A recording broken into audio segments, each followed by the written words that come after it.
dirigeants se retirèrent de devant le Sanhédrin tout joyeux d'avoir été jugés dignes d'endurer des outrages pour le nom. Acte 5, 41. Ils avaient été battus pour avoir annoncé le nom de Jésus. Ce n'est qu'un commencement, et tout au long du livre des Actes, Luc va relater les persécutions et les présenter comme un ferment de la vie de l'Église. Dans la mesure où les persécutions s'amplifient, les conversions s'élargissent et atteignent des gens de plus en plus lointains.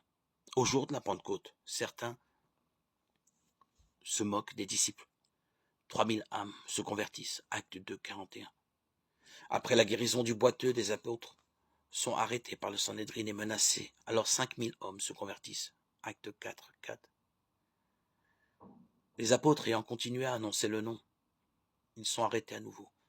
Et cette fois, flagellés. Et c'est des multitudes d'hommes et de femmes qui s'adjoignent au Seigneur. Acte 5, 14.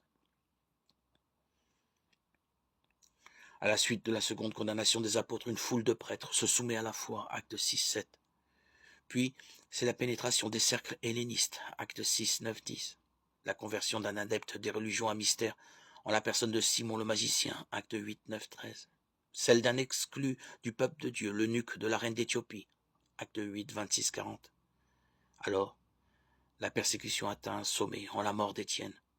Acte 7, 54, 60. Pour la première fois, le sang est versé et ce sacrifice a pour effet d'amener Saül, le persécuteur type, à se convertir. Acte 9, 1, 19.